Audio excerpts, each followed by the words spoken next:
Good morning, student. Today we will discuss about remaining part of AES atomic imaging spectroscopy का कुछ part बच गया था, तो उसे हम आज डिस्कस करेंगे। ठीक है।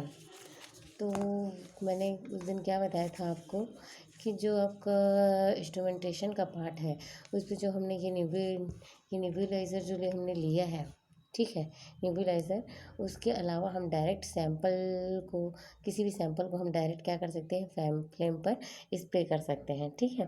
तो फ्लेम पर जैसे ही हम अपने सॉल्यूशन को स्प्रे करते हैं तो फ्लेम का कलर क्या होता है, आपका चेंज हो जाता है। ठीक है। तो ये अलग अलग एलिमेंट के लिए अलग अलग कलर शो करता है। जैसे कि मैं आपको एग्जांपल बताती हूँ। यहाँ पर देखिए ध्यान से, पोटेशियम के लिए क्या है आपका कितने डिग्री सेल्सियस पर, 746 डिग्री सेल्सियस पे कैसा कलर देता है फ्लेम पर, वॉयलेट कलर देता है। लिथियम देखिए 670 डिग्री सेल्सियस पर कितना, कौन सा कलर देता है आपका, रेड कलर देता है। कैल्शियम जो है आपका 622 डिग्री सेल्सियस पर कैसा कलर देता है आपका, ऑरेंज कलर देता है।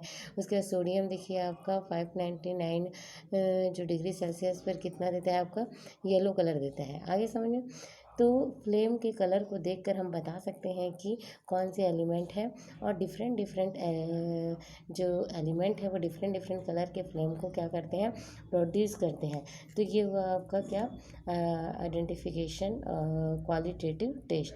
अब जो हम क्वांटिटेटिव टेस्ट की बात करें, मीन्स क्वालिटेटिव अभी तक जो है पूरा जो हम देखे हैं तो उसमें हमने क्या किया है, सिर्फ एलिमेंट के बारे में पता लगाया है। क्या किया है, सिर्फ एलिमेंट के बारे में पता लगाया है। तो ये कैसा टेस्ट है आपका, क्वांटिटेटिव टेस्ट है, सॉरी क्वालिटेटिव टेस्ट है। अब हम क्वांटिटेटिव टेस्ट की बात करेंगे तो क्वांटिटेटिव मीन्स क्या होता है, कंसंट्रेशन को हम कैसे आइडेंटिफाई कर सकते हैं। ठीक है। तो क्वांटिटेटिव एनालिसिस को परफॉर्म करने के लिए हम क्या करते हैं, नोन सॉल्यूशन लेते हैं। मतलब हमें यह पता रहता है कि हम क्या सैंपल ले रहे हैं और उसमें किसी एलिमेंट का कितना कंसंट्रेशन है। ठीक है। तो नोन सैंपल जब हम रन करते हैं तो रेडिएशन इमिट होती है, उसके बेस पर हम एक ग्राफ फॉर्म कर लेते हैं और उसको बोलते हैं कैलिब्रेशन कर्व। ठीक है। तो एक सिंपल सा हम नोन सॉल्यूशन के लिए भी इसी टाइप का ऐसे ग्राफ शो कर लेते हैं। इस तरीके से आपका ये ग्राफ है आपका। ठीक है। तो इस पे क्या होता है, यहाँ पर क्या होगा आपका कंसंट्रेशन होगा और किसके बीच होगा, यहाँ पर आपका क्या होगा, रेडिएशन।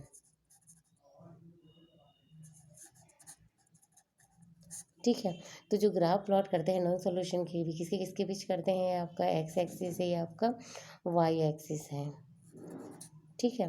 तो एक्स और वाई एक्सिस के बीच हम क्या करते हैं, ग्राफ प्लॉट कर लेते हैं, जो कि एक्स एक्सिस पे क्या आपका कंसंट्रेशन है, मतलब अलग अलग कंसंट्रेशन पर, या नॉन सॉल्यूशन का क्या करते हैं हम पहले रन, जो नॉन सॉल्यूशन होता है उसको रन करवाते हैं, और आपका किस, और जो रेडिएशन इमिट होती है उसको हम क्या करते हैं, पॉइंट के फॉर्म में क्या करते हैं, एक ग्राफ फॉर्म कर लेते हैं।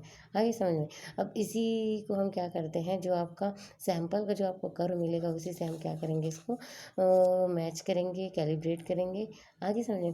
तो सैंपल को जब हम रन करते हैं तो डिफरेंट डिफरेंट सैंपल को रन करते हैं। तो हम यहाँ पर ये देख लेते हैं कि अलग अलग कंसंट्रेशन पर, एक्स एक्सिस पर कंसंट्रेशन लेते हैं, वाई एक्सिस पर कितनी ट्रांसमिट हुई लाइट, ठीक है, उसको देखते हैं। उसके बाद एक्स एक्सिस पर अलग अलग कंसंट्रेशन रन करके देखते हैं और देखते हैं कि इतना कंसंट्रेशन लिया तो कितना लाइट इमिट हुआ, मतलब कितना हमने कंसंट्रेशन लिया है तो उसकी कितनी लाइट हमारी क्या हो रही है, इमिट हो रही है। आ रहा है समझ, कितनी लाइट हमारी इमिट हो रही है। इसी के बेसिस पर हम क्या करते हैं, कैलिब्रेशन कर्व फॉर्म कर लेते हैं। ठीक है।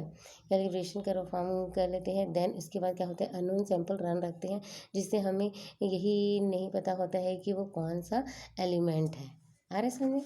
इसके बाद हम क्या देखते हैं, और कितने कंसंट्रेशन पर एलिमेंट है। देन अननोन सैंपल को जब हम रन करते हैं तो अगेन रीडिंग लेते हैं कितना रेडिएशन हुआ। देन उस वैल्यू को हम क्या करते हैं, अननोन सैंपल से जो हमें वैल्यू मिली है उस वैल्यू को कैलिब्रेशन कर्व के साथ मैच करके हम क्या करते हैं, आइडेंटिफाई कर लेते हैं कि हमारे सैंपल में किसी एलिमेंट का कितना कंसंट्रेशन हो सकता है। आगे समझे। तो ये आपका जो ये प्लॉट है ये सैंपल का है, ये आपका अननोन सॉल्यूशन का है। ठीक है। अब ये जो प्लॉट होता है वो कहाँ से होता है, इसके लिए हम क्या करते हैं, कंप्यूटर पे यूज़ करते हैं, उसमें एक्सेल का यूज़ करते हैं जिसमें हमको ये ग्राफ मिलता है, और इसी के थ्रू हम क्या करते हैं, अपने एलिमेंट का कितना कंसंट्रेशन है उसको पता कर सकते हैं। Thank you.